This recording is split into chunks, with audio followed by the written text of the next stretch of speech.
Alright, first and foremost, I want to give all praise, honor, and glory to Yahweh, Ba'ashem, Yahushai, Ba'ashem, Rakakadash. Double honors to the elder bishops and apostles of Great Millstone that taught me the truth. Out here another week in, week out doing the work, prophesying about the downfall of Babylon, the great America, and these prophecies to happen. So this week I plan to do just some full chapter breakdowns going into the prophecies. Last week I broke down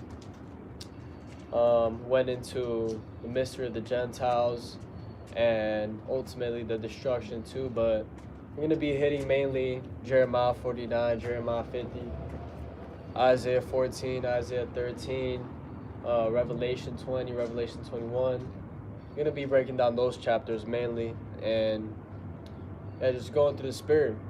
And the reason I say that is because normally I have another phone where I can pull up scriptures that I don't know off the top, but today and recently we don't have that, so I'm just gonna go with what I know, which is just those main chapter breakdowns, which that's still doing the work at the end of the day. A lot of brothers will fall into the trap of thinking, oh, I need to do something new every single video, and that's not true at all. We're not out here trying to invent the wheel.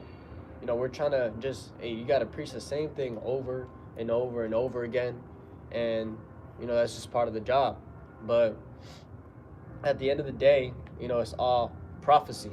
And that's what the prophets are supposed to do, is they're supposed to prophesy.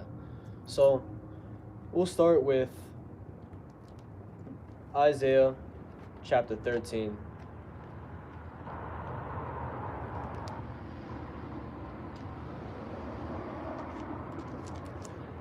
Isaiah chapter 13 and verse 1, it says, "The burden of Babylon, which Isaiah the son of Amos did see. Lift ye up a banner upon the high mountain, exalt the voice unto them, shake the hand, that they may go into the gates of the nobles." Right? And when it's talking about Babylon here, it's talking about America. Okay? Now, how do we know that? Well, first thing you have to do is you have to go into the history of how did ancient Babylon fall. And what you'll find, okay, it goes into it in Daniel, the 5th chapter. Let's get that and put that over there for now. But when you go into Daniel chapter 5, it'll give you the history as to how the ancient Babylonian Empire fell. Daniel chapter 5 and the last verse.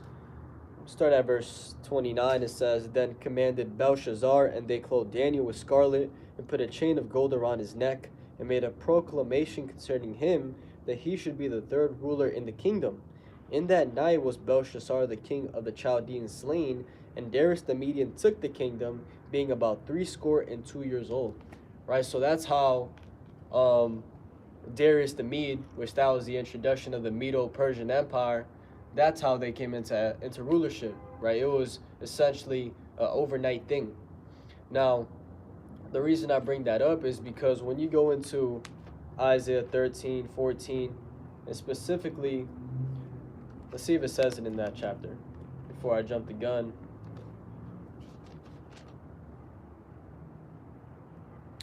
Right, when you go into Isaiah 13 and you jump down to verse 19, it says, "The desolation of Babylon." "And Babylon, the glory of kingdoms, the beauty of the Chaldees' excellency, shall be as when Yahweh overthrew Sodom and Gomorrah."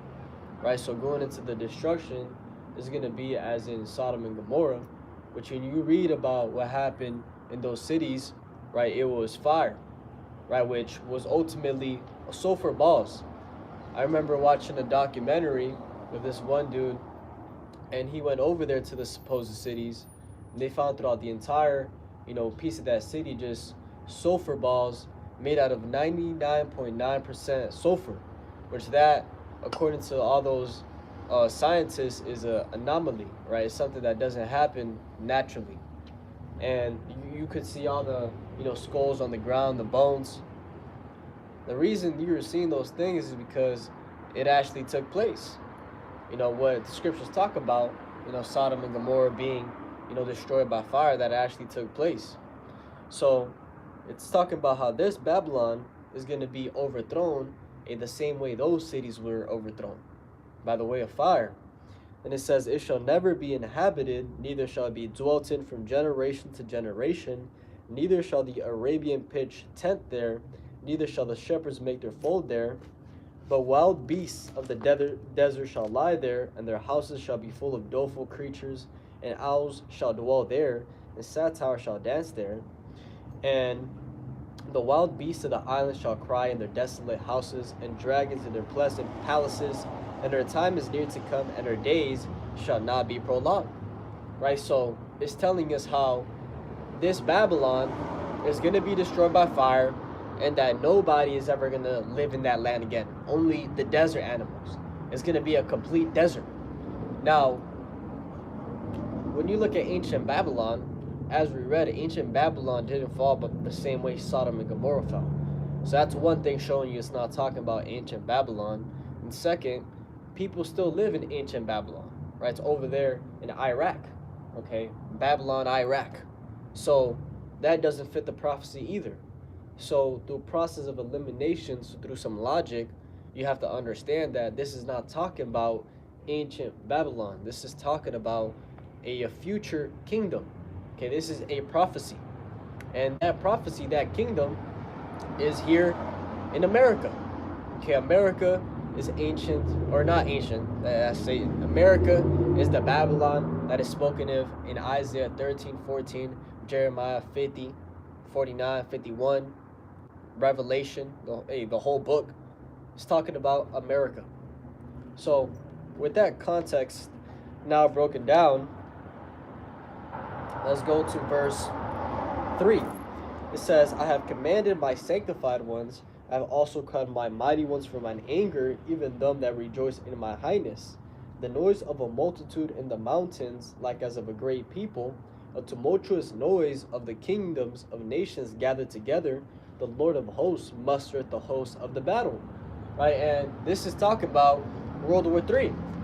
Right, this is talking about the Lord and gathering these nations to fight each other. And we can read that in Zephaniah chapter 1, I believe, or no, Zephaniah 3 and 8. Just past it.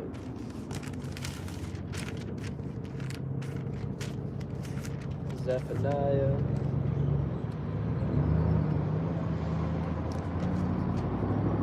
In Zephaniah chapter 3 and verse 8, it says, Therefore wait ye upon me, saith Yahweh, until the day that I rise up to the prey. For my determination is to gather the nations, that I may assemble the kingdoms, to pour upon them mine indignation, even all my fierce anger, for all the earth shall be devoured with the fire of my jealousy. Right, so it is the Lord that is gathering these nations to fight, because it's ultimately the fulfillment of prophecy. Right, he's going to gather them all up to fight, and in the midst of them fighting, Yahushua is going to come back and smite all of them. And that can be read in the Apocrypha. Let's get that.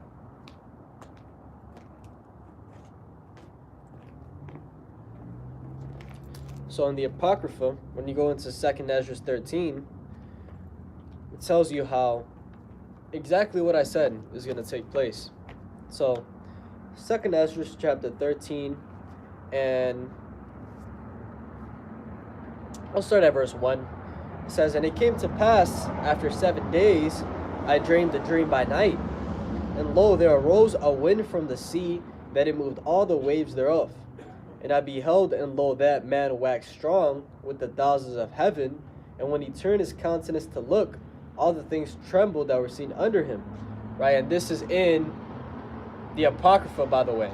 Okay, when you go into the new Bibles don't have books as Maccabees, Tobit, Esdras, right? Those were taken out. But if you were to get a 1611 King James, those books are still in there. And that's what are referred to as the Apocrypha. So this is history that the masses don't even know. And it is supposed to be in the scriptures. It is part of the scriptures. But, one thing that fascinated me or interested me was how there's so many scriptures in the Old Testament that talk about the Messiah, that talk about a future savior coming. And that right there is proof that this book is valid, because you go into, when those scriptures were written, it was way before the Messiah came. Okay? Isaiah speaks about it. I believe in Zechariah talks about he's going to come on the colt of an ass. Right? So all these prophecies are talking about a future Messiah, and guess what? It happened. So this is the same thing here. Okay, a man that waxed strong with the thousands of heaven, and when he turned his countenance to look, all the things trembled that were seen under him. And a little precept to back that up, from him coming back with the thousands of heaven, lines up with, gotta get these bookmarks in, Revelation, the 1st chapter. So Revelation chapter 1 and verse 7, it says, "Behold, he cometh with clouds, and every eye shall see him, and they also which pierced him, and all the kindreds of the earth shall wail because of him, even so, amen." Right? So when it talks about he's coming with clouds, it's talking about he's coming with the angels, which the angels in the scriptures are referred to as clouds.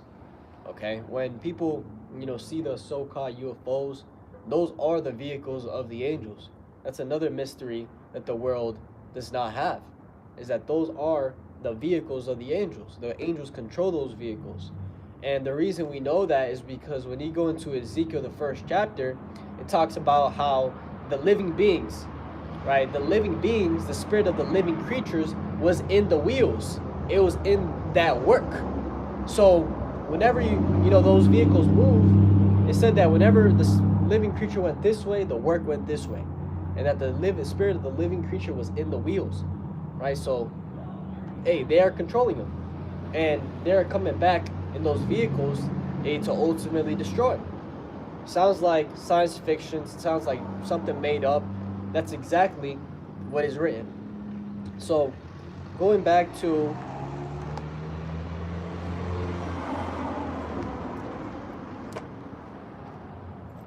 Second Ezra,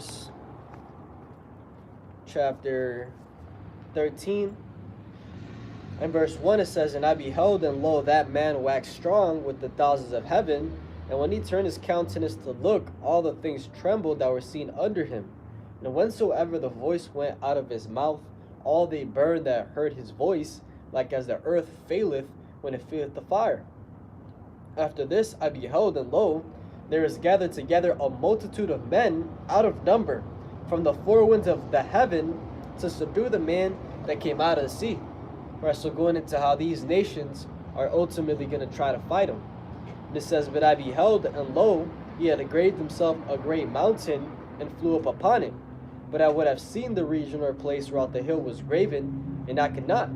Right, and that great mountain is dealing with that vehicle.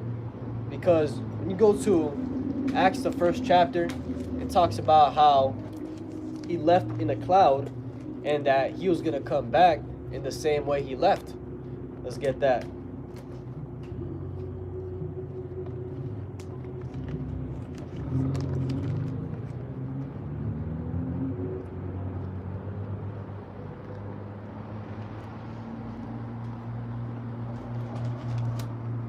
So Acts chapter 1 and verse 9, it says, "And when he had spoken these things, while they beheld, he was taken up, and a cloud received him out of their sight. And while they looked steadfastly toward heaven, as he went up, behold, two men stood by them in white apparel, which also said, Ye men of Galilee, why stand ye gazing up into heaven? This same Yahushua which is taken up from you into heaven shall so come in like manner as ye have seen him go into heaven." Right? So him leaving in a cloud, that was symbolic. The same way it says he's coming, with the thousands of heaven, he's coming with the clouds. It's talking about those vehicles, right, which the world ignorantly refers to as, unidentified flying objects, so UFOs. Which I remember watching a Netflix series. It was dealing with, all that stuff, UFOs and all that. And the first clip they put is this guy, he looked like an Edomite, and he was talking about, Ezekiel. the wheel inside a wheel. And I'm like, damn, you know, they're literally putting it right in front of your face, the truth. But the thing is that, you know, it was just like in that Super Bowl commercial. If you saw, maybe it was last year, 2 years ago, they had a commercial of all these aliens pretty much popping up, you know, flooding the skies, but everyone was too focused on their phone. And here it is, you know, they put a giant billboard, you know, the aliens are like, oh, we're here.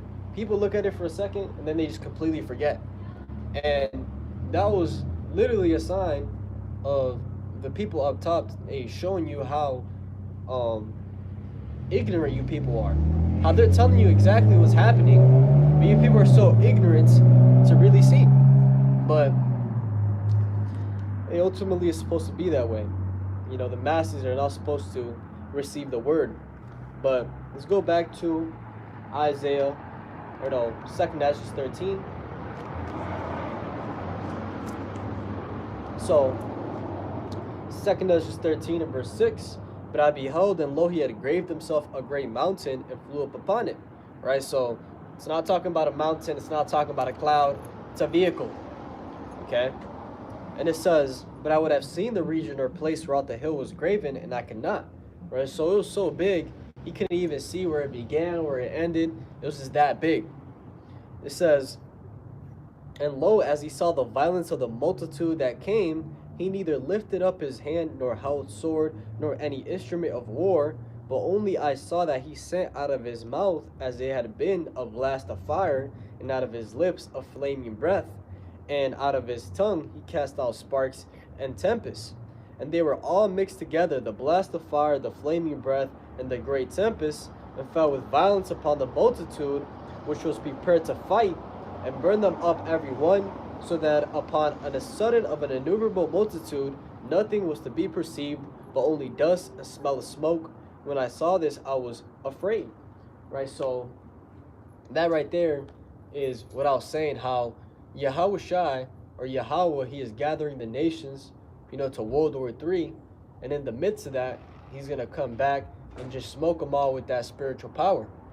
Which, if we jump down in that same chapter, it repeats itself. The angel breaks down, you know, what Daniel was seeing.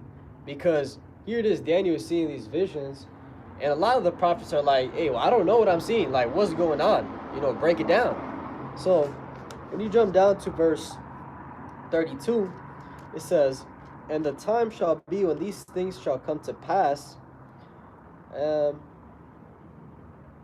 start at verse 29. Behold, the days come when the Most High will begin to deliver them that are upon the earth, and he shall come to the astonishment of them that dwell on the earth.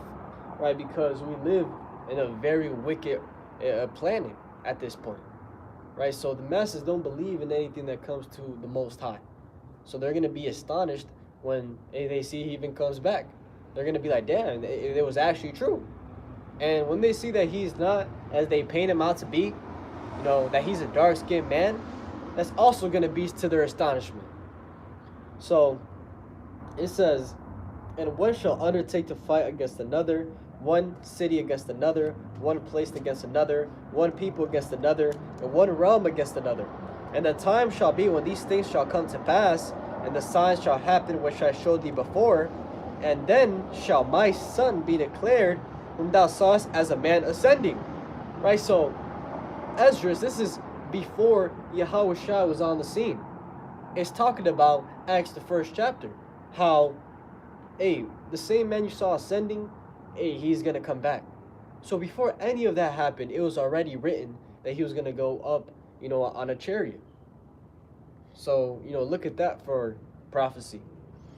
But it says, and when all the people hear his voice, every man shall in their own land leave the battle they have won against another, and an innumerable multitude shall be gathered together, as thou sawest them, willing to come and to overcome him by fighting, but he shall stand upon the top of the Mount Zion.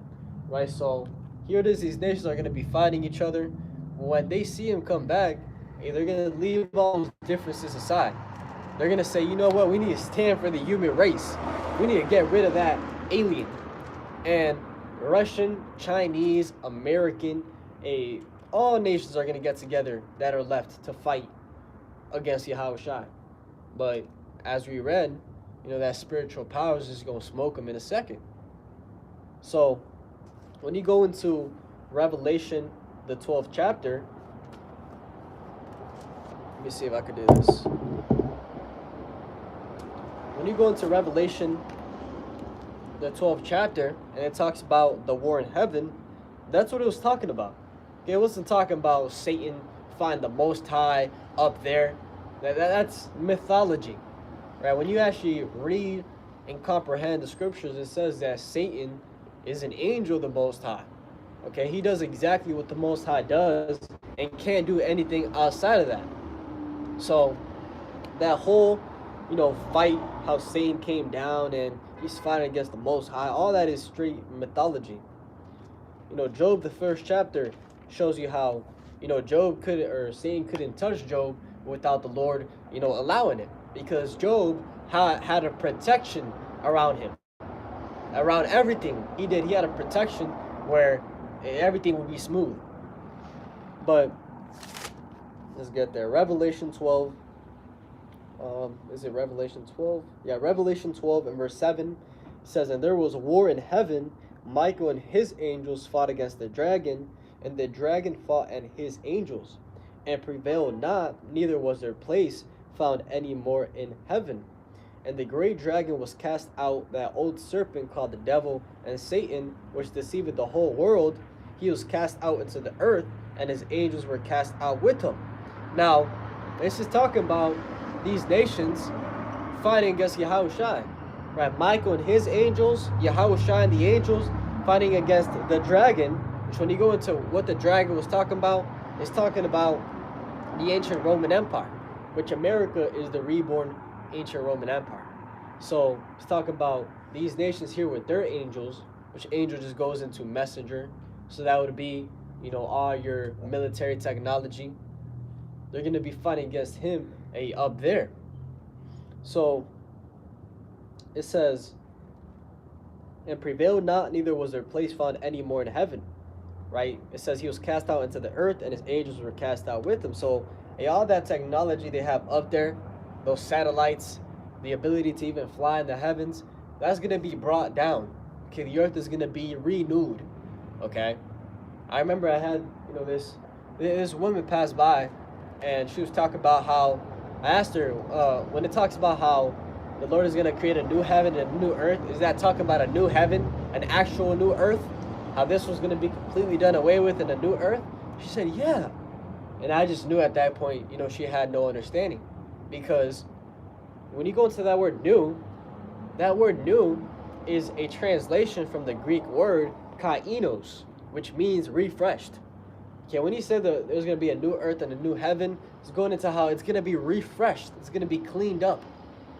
So that's exactly what's going to happen. Hey, once Yahushua gets done, with these nations, all that stuff in the sky, all that, garbage in, the circulation of space, whatever it's called, space trash, all that is going to be cleaned up. And they're never going to be able to go up there again. That's what this is talking about, not Satan fighting against Yahweh. That's literally just straight mythology, as I said. But let's go into Isaiah 13 again. Isaiah 13 and verse 4. So, "The noise of a multitude in the mountains, like as of a great people, a tumultuous noise of the kingdoms of nations gathered together, the Lord of hosts mustereth the hosts of the battle." Right, so now we have a proper understanding as to, what's going to take place.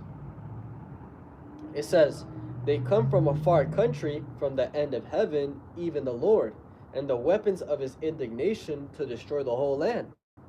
Now, that right there, the weapons of his indignation that are going to come from a far land, is talking about the nuclear missiles.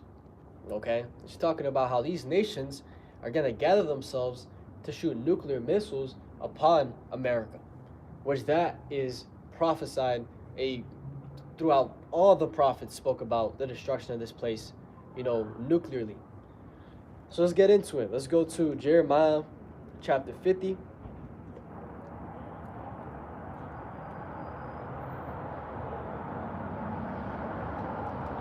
Jeremiah chapter 51, and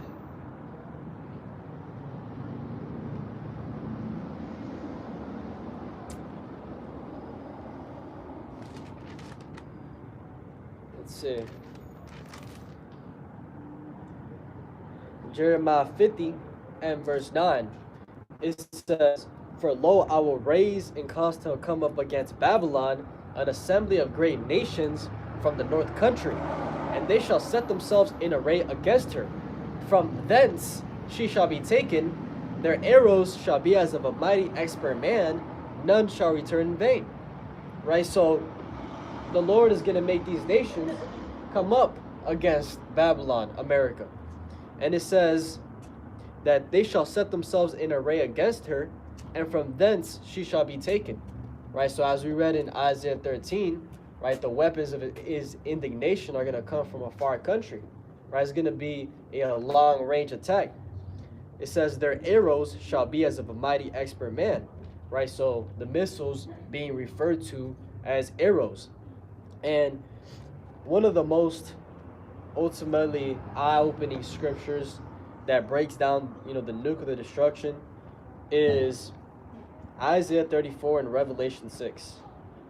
Let's get that. Revelation 6 and verse 12.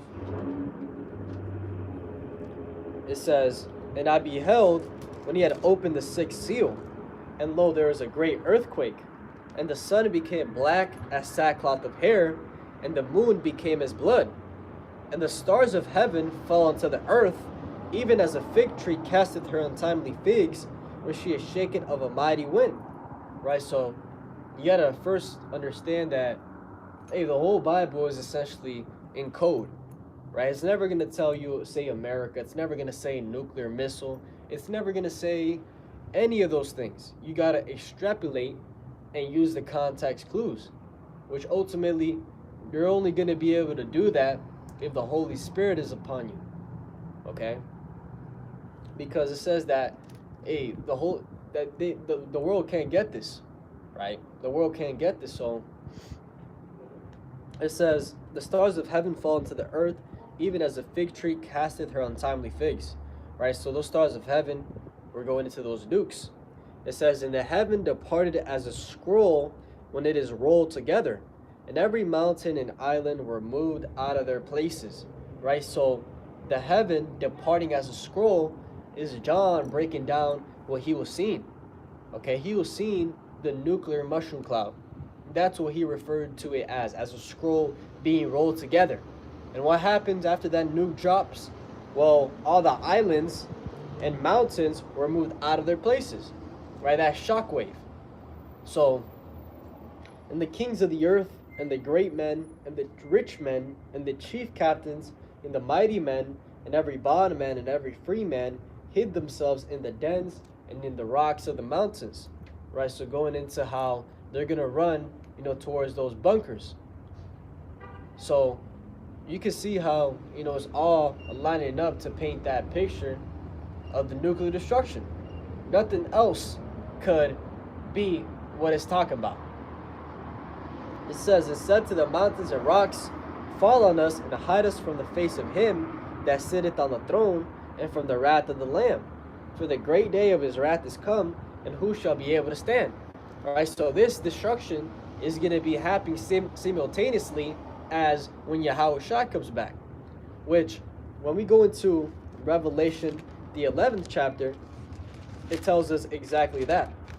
Revelation 11 and verse 11, it says, "And after 3 days and a half, the Spirit of life from God entered into them, and they stood upon their feet, and great fear fell upon them which saw them." Right, so that's going into how the Israelites are waking back up. Okay, the Great Awakening. Okay, that was spoken about in Baruch, the 2nd chapter. Right, it talks about how in the land of their captivities, they shall remember themselves. And that's what's happening right now. That's why you have all these people talking about the Hebrew Israelites. and the Hebrew Israelites this and that, and making mocking videos and on TikTok talking about they're a cult. Just speaking lies, and bearing false witness. Because ultimately, a lot of those people don't even know the doctrine. You always have some Christian talk about no, because they say that if you don't follow all the laws, you can't be saved. We never said that. Specifically, Great Millstone never said that. GMS or the prophets speak about how you got to do the best you can. You got to have faith in Yahushua. The faith is what's going to save you, but that doesn't mean that you do nothing, right? It's faith and works, right? So you do the best you can. And that's clearly broken down in Matthew, the 5th chapter, when it talks about how, think not that I am come to destroy the law or the prophets or Moses. I am not come to destroy, but to fulfill. Right? So he came to fulfill the prophecies of his coming. Okay, not destroy the Old Testament laws. And right after that verse, it talks about how if any, speaketh to not follow the commandments, he shall be called least in the kingdom of heaven. And if you tell people to follow the commandments, you will be called the greatest in the kingdom of heaven. Right? So he was very clear to keep the commandments the best you can, but he made it clear also that that's not what's going to save you. Okay, keeping the commandments perfectly is not what's going to save you. The faith in Yahushua is what's going to save you. And it says that in Romans chapter 3, the last verse, also, Paul said that though we be saved by faith, shall we just forget the law? And he said, God forbid, we establish the law. And that's being roughly paraphrased, but we're still supposed to establish the law even though we're going to be saved by faith. So let's go back to Revelation 11 and verse 12. It says, and they heard a great voice from heaven saying unto them, come up hither. And they ascended up to heaven in a cloud, and their enemies beheld them. Right? So as I broke down earlier, how that cloud is really speaking about the UFOs, right? The vehicles of the angels that is spoken about in Ezekiel, the 1st chapter. So the elect, the salvation, when people talk about, you always hear some Christian talk about, I'm saved already. Well, what are you saved from? The salvation is this right here, okay, going up in the cloud. So before that even happens, none of us are saved. It literally says in Matthew, the 24th chapter, he that shall endure unto the end, the same shall be saved. So we're not at the end yet. We're not fully at the end yet. So nobody is saved. That's another, Christian lie of, call on Jesus and you're saved. That makes no sense at all. No sense.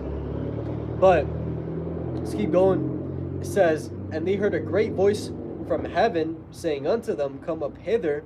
And they ascended up to heaven in a cloud, and their enemies beheld them. Right? So it's going to be a worldwide thing. And when we go into Wisdom of Solomon, the 5th chapter, it goes into that exactly. Wisdom of Solomon, chapter 5 and verse 1, it says, then shall the righteous man stand in great boldness before the face of such as have afflicted him, and made no account of his labors. Right? Which this is exactly what Revelation is talking about. Revelation 11 is talking about how after 3 days and a half, the spirit of life shall enter into them, and they shall stand upon their feet. Right? We're standing in great boldness now because we know who we are. It says, when they see it, they shall be troubled with terrible fear, and they shall be amazed at the strangeness of his salvation, so far beyond all that they looked for. Right? So when they see us waking up, they see the salvation, they're going to be amazed at the strangeness of our salvation, because they're not expecting those vehicles to come down and start beaming up people. That to them is a Hollywood movie. But guess what? It says it right here. And they heard a great voice from heaven saying unto them, come up hither. And they ascended up to heaven in the cloud, and their enemies beheld them. Right? So it is in the Bible that is going to take place. But keeping on Wisdom of Solomon 5, it says, shall be amazed at the strangeness of his salvation, so far beyond all that they look for, And they repenting and groaning for anguish of spirit shall say within themselves, this was he whom we had sometimes in derision and a proverb of reproach. We fools accounted his life madness and his end to be without honor. How is he numbered among the children of God, and his lot is among the saints? Right? So when they see this happen, that's going to be what they say, like, damn, and we thought that fool was crazy. We thought he was bugged out. You know, he was talking about UFOs, this and that. But look at him. I guess he was really, you know, a prophet. He was really a believer. He was really the elect. That right there shows you the mindset the world is supposed to have. How they're not supposed to believe. They're not supposed to get this. Let's go back to Revelation 11. And let me put this back.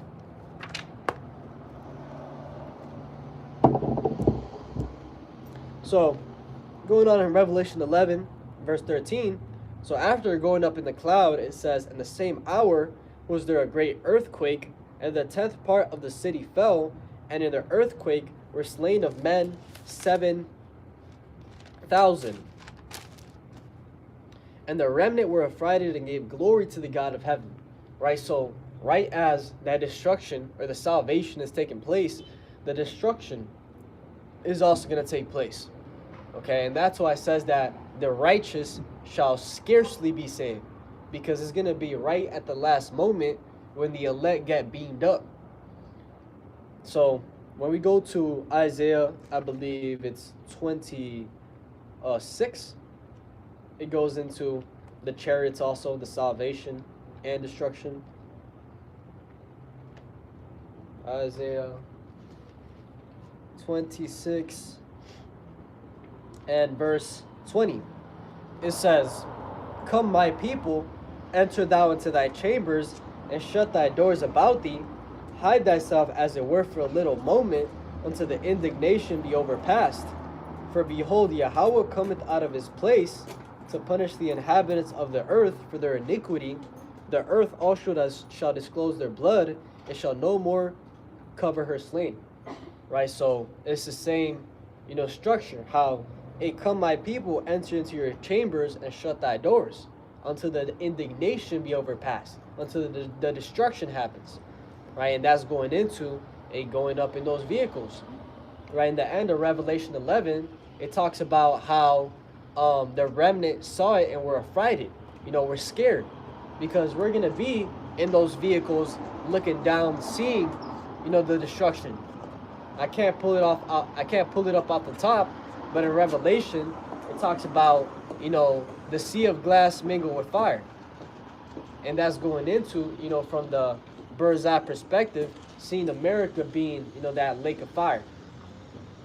But it says, for behold, Yahweh cometh out of his place to punish the inhabitants of the earth for their iniquity. The earth also shall disclose her blood, and shall no more cover her slain. Right? So come into your chamber, the chariots, and just wait till the Lord just messes stuff up. And then, you know, you could come out. Same thing over and over again. It's just that, like I said, the Bible is codified, so you got to be able to use those context clues. This ain't talking about an actual door you're going to walk in and walk out. This is talking about the salvation. But let's go back to Isaiah 13.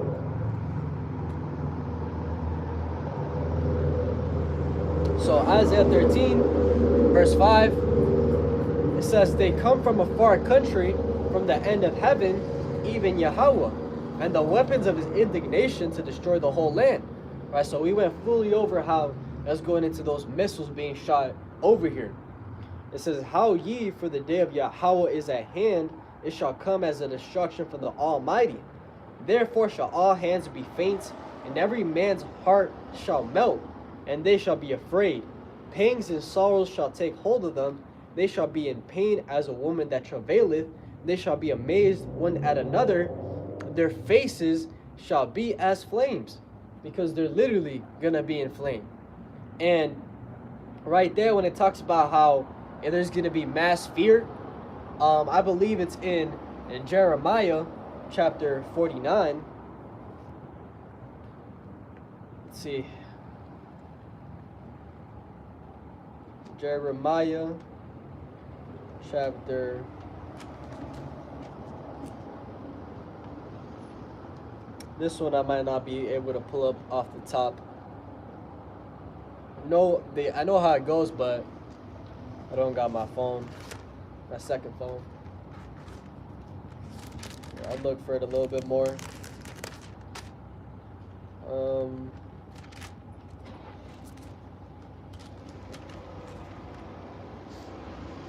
Yeah, I can't find it. But it pretty much goes into how the mighty men of Babylon have foreborn to fight. And, you know, now that I think about it, it might be in Isaiah 13.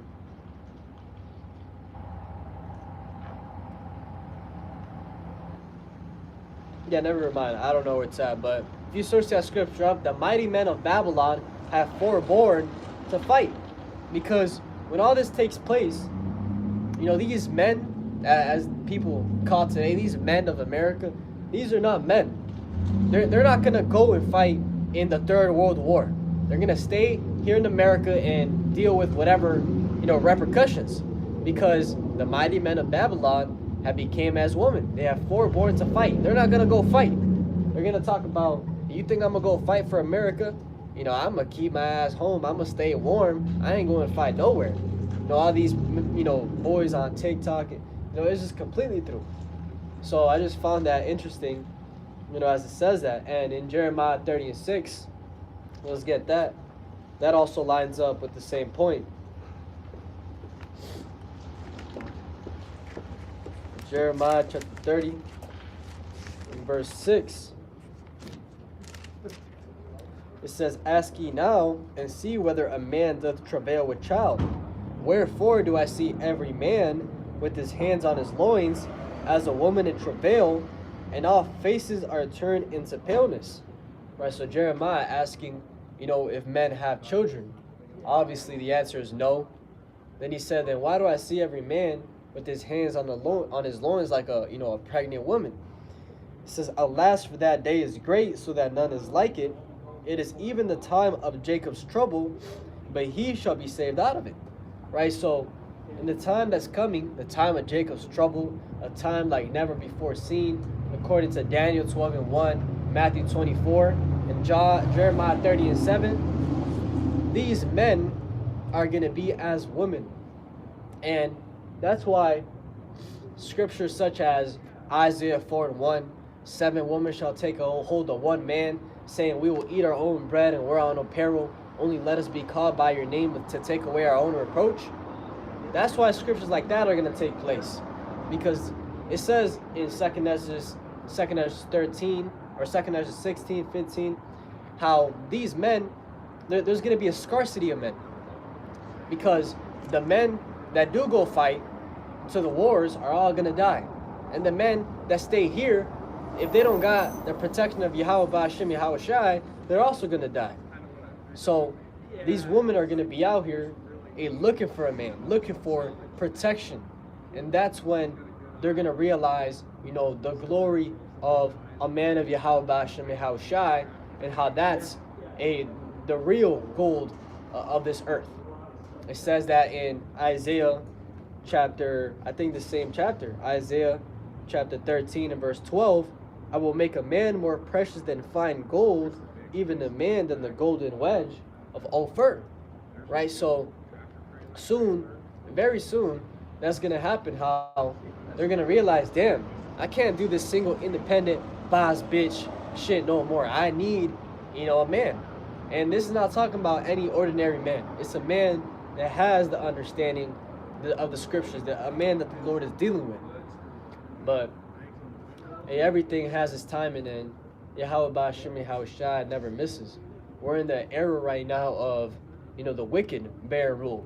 And it says that as the leader, you know, so are the people. So if we got a wicked rulership, all the people are going to be wicked. But the Lord is turning things upside down slowly. But right, we read that Jeremiah 37. Let's go back to Isaiah 13 and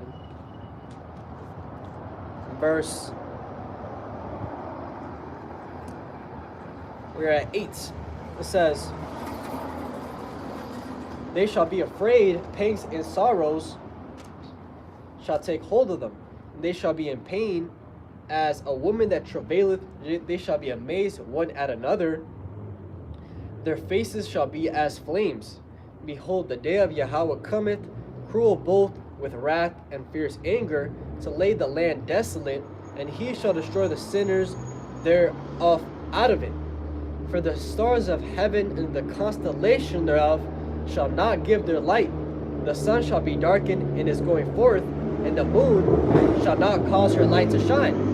Right? So when you go into when a nuclear missile drops, you have what's called a nuclear winter, which is when the ash of all that, shockwave essentially blocks the atmosphere. And that's what's taking place here, of the stars, the constellations being darkened out. Is that fog, that ash is gonna rise up. And it says, and I will punish the world for their evil and the wicked for their iniquity, and I will cause the arrogancy of the proud to cease, and will lay low the haughtiness of the terrible. I will make a man more precious than fine gold, even a man than the golden wedge of Ophir. Therefore I will shake the heavens, and the earth shall remove out of her place, in the wrath of the Lord of hosts, and in the day of his fierce anger. Right? So, the Lord is the one that's doing this. And that's one of the most important things to remember when we see mass death happening, when we see anything happening. You got to remember, it is Yahweh B'Hashem Yahushai doing it. Right? A lot of people were trickled up. They got all emotional, with this whole presidential election thing. Well, what they don't understand is that's Yahweh B'Hashem Yahushai doing that. Okay, it doesn't matter who votes or does this and that. It's all going to lead to the prophecies taking place, because it says that is his word that does not go out void. It's going to accomplish exactly what it's supposed to accomplish. So, Habakkuk, the 2nd chapter. Let's get that.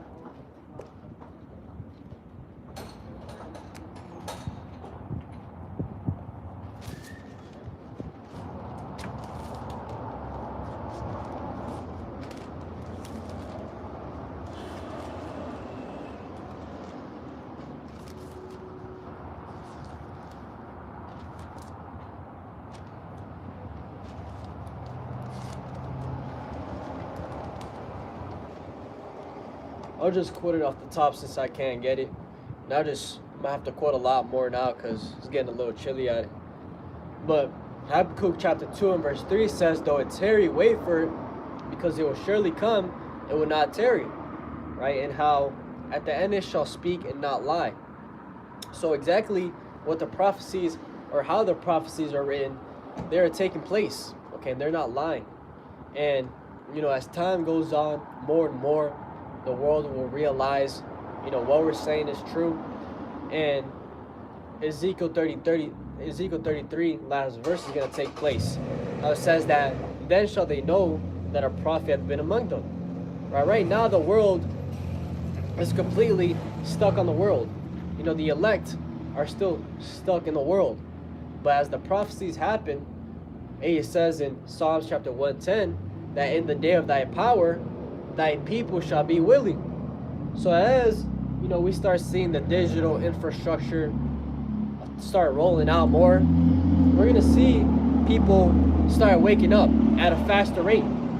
The faster the end comes, the faster we're going to see people wake up, because at that point it's not going to be a matter of 100% faith anymore, because it's going to be right in front of your face. And there's some people that's their lot. And there's some people that their lot is, to do it from years ago.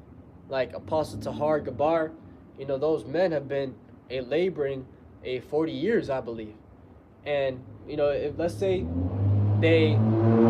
I believe they will, but let's say they labor all the way to the end when the salvation comes and they get saved. Well, you could have a person that, woke up a year, 2 years before the destruction came, and guess what? They're still going to be saved. And that was a parable I believe Yahushua gave forth, how, you had two men working, and they were working since the beginning of the day. And another man comes, it's already a little bit later, and he starts working, and he gets done, let's say the first workers worked the whole day, and he worked maybe an hour. And when it came time to get paid, they all got paid the same thing. And the two that were laboring the whole day said to Yahushua, or to the man in the parable, why is he getting paid the same? He didn't do nothing. And he said, hey, you guys agreed that I was going to pay you this. So that's what it was talking about, how, hey, everybody got their lot. And you can't complain. You can't get mad. You just got to do what the Lord has apportioned you to do. Because this body is exactly that. It's a body. And every single body part is essential for the body to operate. Right? That was spoken about by Paul. How, each body has its specific, thing to do. You can't have full balance without, your pinky toe, which it looks very insignificant, but when it comes to, the overall movement, it's one of the biggest things. Your toe, big toe, your pinky. So, the scriptures talk about how every man has their own gift. Some have the gift of prophecy, some have the gift of the herbs, some have the gift of exhortation. And that brother, GMS teach what was taught, I believe, that brother from Chicago, he got a crazy exhortational spirit. Whenever I hear that brother, it began me fired up, because I believe that was his gift. You got other brothers that their gift is to just go straight into history. They know all the history, which one of the elders from Connecticut, I believe, the bigger bro, I forgot what his name was. He has glasses. That bro, I believe that's his gift, because I've learned a lot from that bro, and he knows, damn near all the history when it comes, to the scriptures, to this world. And that brother is real educated. He was the one that I learned that, the understanding of how Cornelius was an Israelite, and going into the understanding of Italy and how the Jews were sent over there to Italy, and he was part of one of those Jews that was sent over. It was this whole thing. Where before him, I didn't know that. So the point is that every brother has their lots, and you just gotta analyze, self-examine, and see, okay, what does the Lord want me to do? What is gonna, work me for? And just endure to the end and do the work, consistently, every single day, without stopping, because that is the only thing, we can really do. When you think about, all this shit worldly, what else is there to do? And, you always hear it in the story. You always hear the story of, rich people, kill themselves. And you hear that story.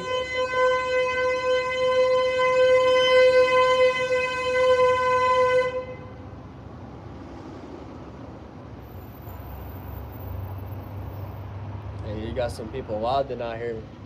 But you always hear that story, because these people that have all these material things, they realize that those material things don't fulfill them.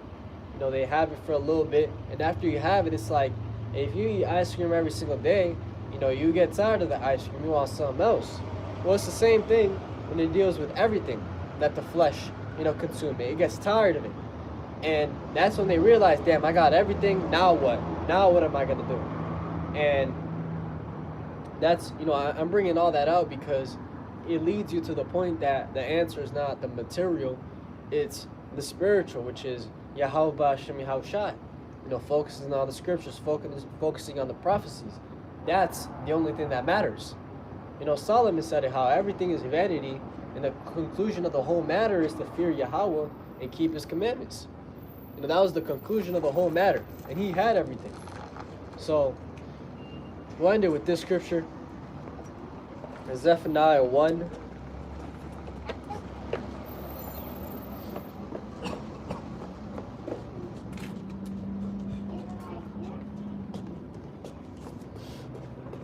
Zephaniah 1 and I'll start at verse 14. This pretty much breaks down all that I talked about right now.